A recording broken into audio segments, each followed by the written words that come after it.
آج سے 11 سال قبل 2 مئی 2011 کو امریکی صدر براک اوباما نے ٹیلی ویژن پر سرشاری کے عالم میں یہ دعویٰ کیا تھا کہ امریکہ نے اسامہ بن لادن کو پاکستان کے شہر ایبٹ آباد میں ہلاک کر کے دہشت گردی کی کمر توڑ دی ہے۔ اس آپریشن کے بعد اسامہ بن لادن کے وجود کا کسی کو کچھ پتہ نہ چل سکا کہ وہ معدود چند لوگ کون تھے جن کے سامنے اسے سمندر میں بہا دیا گیا۔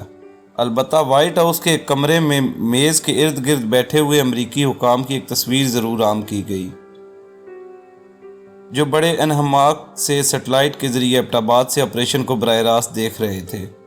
وائٹ ہاؤس کے سرکاری فوٹوگرافی کے ماہر اس تصویر میں صدر اوباما کے سیدھے ہاتھ موجود صدر اور اس وقت کا نائب صدر جو بائیڈن بیٹھا تھا۔ بائیں جانب پینٹاگون کا سربراہ سر نیچا کیے اپنے لیپ ٹاپ میں مصروف ہے، جبکہ میز کی دوسری سمت وزیر خارجہ ہیلری کلنٹن چہرے پر حیرت سے ہاتھ رکھے سارا منظر دیکھ رہی ہیں۔ اس واحد تصویر کے سوا پوری دنیا کے پاس اسامہ بن لادن کو مارنے، اس کے ایبٹ آباد والے گھر میں موجود ہونے اور پھر سیٹلائٹ ٹیکنالوجی کے ہیلی کاپٹروں کے آنے اور چلے جانے سے متعلق کسی بھی قسم کی کوئی تصویر یا ویڈیو موجود نہیں۔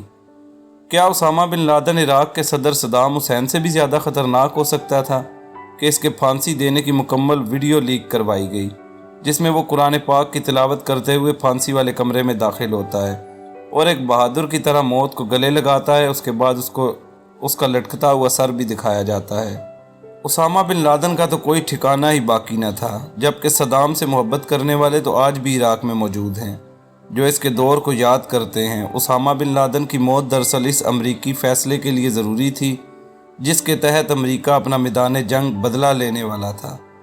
ہیلری کلنٹن نے 1 سال پہلے ہی فارن پالیسی میگزین میں بتا دیا تھا کہ امریکہ کا اگلا میدان جنگ اور مرکز بحر ہند اور بحر الکاہل ہوگا، کیونکہ ہم چین کی بڑھتی ہوئی معاشی اور عسکری قوت کو لگام دینا چاہتے ہیں۔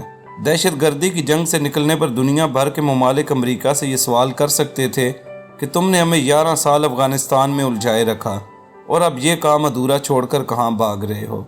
اس لیے ایک علامت کے طور پر ہی صحیح اسامہ بن لادن کا خاتمہ ضروری تھا۔ اب کوئی اسے حقیقت سمجھے یا بہترین ڈرامہ، مگر دنیا میں موجود 200 کے قریب ممالک اور ان کا میڈیا امریکہ کے اس دعوے پر مکمل یقین کرتا ہے کہ 2 مئی 2011 کو اسامہ بن لادن ایبٹ آباد میں موجود تھا۔ خصوصی سیٹلائٹ ٹیکنالوجی سے آراستہ ہیلی کاپٹر افغانستان سے اڑتے ہوئے وہاں آئے۔ راستے میں انہوں نے ایک جگہ رک کر پیٹرول بھی بھرا۔ ان میں سے ایک MH-60 بلیک ہاک ہیلی کاپٹر تباہ ہوا، جس کا ملبہ بھی وہ اس تیزی میں اٹھا کر ساتھ لے جانے میں کامیاب ہو گئے۔ دعویٰ یہ بھی ہے کہ اس آپریشن میں اسامہ بن لادن کے علاوہ خالد بن لادن، ابو احمد الکویتی اور اس کا بھائی ابرار اور ابرار کی بیوی بشرا بھی جاں بحق ہوئے۔ اس دعوے کی تصدیق پوری دنیا نے ایسے کی ہے کہ جیسے کوئی صاحب ایمان شخص ایمان بالغیب میں اللہ اور یوم آخرت کی تصدیق کرتا ہے۔ ہر کسی نے مان لیا کہ امریکہ کوئی ثبوت فراہم کرے یا نہ کرے، وہ سچ بولتا ہے۔ لیکن اس واقعے کے بعد ایک طوفان تھا جو پاکستان میں اٹھا، جس کی کوکھ سے حسین حقانی، اس کا امریکی فوج کے سربراہ مائک مولن کو لکھا جانے والا مبینہ میمو، جس کے ڈانڈے آصف زرداری سے ملائے جاتے ہیں۔ سپریم کورٹ کے روبرو نواز شریف کے وکلاء والے سیاہ سوٹ میں حاضری، پاکستان کے نظام انصاف کے بالکل برعکس جسٹس فائز عیسیٰ کی سربراہی میں انکوائری کمیشن کا قیام، حسین حقانی کی امریکہ سے پاکستان طلبی، سفیر کی حیثیت سے استعفیٰ، واپس آنے کے وعدے پر ملک چھوڑنے کی اجازت، جسٹس جاوید اقبال کی سربراہی میں کمیشن کا قیام۔ غرض کیا کچھ نہیں ہوا، ایک طوفان تھا، آیا اور گزر گیا۔ آج سب اپنے اپنے کاموں میں مگن ہے، کسی کو یاد بھی نہیں، لیکن اس ایک واقعے کے بعد اس پورے خطے میں عالمی تعلقات کی نوعیت بدل گئی۔ امریکہ نے منصوبے کے مطابق افغانستان سے رخصتی کے سفر کا آغاز کر دیا۔ قطر میں طالبان کا دفتر کھل گیا اور اگلے چند سالوں میں افغانستان کو ایک امریکی سیٹلائٹ ریاست بنا کر یہاں سے نکلنے کے پروگرام پر عمل درآمد شروع ہو گیا۔ لیکن اگلے 6-7 سالوں میں طالبان نے ایسی قوت مدافعت دکھائی کہ سب کچھ چوپٹ ہو کر رہ گیا اور افغانستان کو طالبان کے حوالے کرنا پڑا۔ دوسری جانب 10 سال تک امریکی اشاروں پر رقص کرنے اور دہشت گردی کی جنگ میں ناچنے والے نیٹو اتحادی کا تمغہ سجانے والے پاکستان کی وفاداری کو مشکوک بنا دیا گیا۔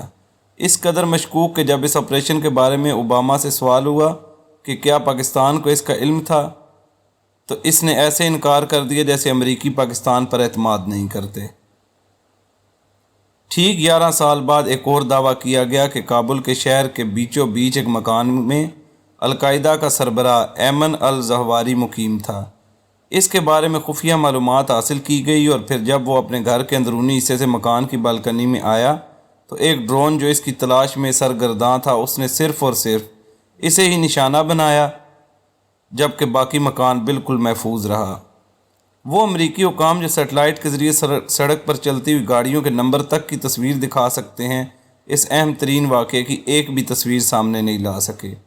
ڈرون بذات خود کیمروں سے آراستہ ہوتا ہے جو تصاویر بھیجتا رہتا ہے۔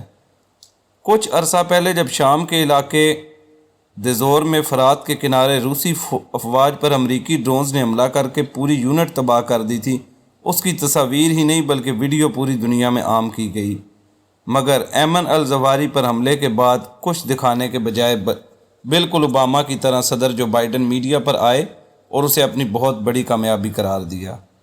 ایمن الزہواری کی وہاں موجودگی کے اس معاہدے کی خلاف ورزی بتایا جا رہا ہے۔ کچھ عرصے میں پتہ چل جائے گا کہ اس سے طالبان حکومت پر کس قسم کا دباؤ ڈالنا مقصود ہے۔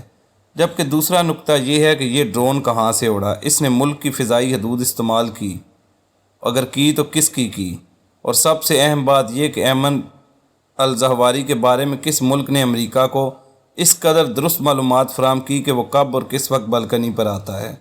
جس طرح ایبٹ آباد آپریشن میں ہیلی کاپٹروں کا آنا اور آپریشن کرنا تو حکومت پاکستان نے تسلیم کر لیا تھا، لیکن اسامہ بن لادن کی موجودگی مشکوک ہی رہی، ویسے ہی طالبان نے ڈرون حملے کی تصدیق تو کر دی ہے لیکن ایمن الزہواری کی موجودگی مشکوک ہے۔ یہ تو آنے والا وقت بتائے گا کہ اس حملے سے خطے میں کون سے مقاصد کا حصول چاہیے۔ جب تک بات واضح نہیں ہوتی، آپ ایمان بالغیب سے تصدیق بالقلب کی منزل پر پہنچتے ہوئے اسامہ کی طرح ایمن الزہواری کی موت کا بھی یقین کر لیں۔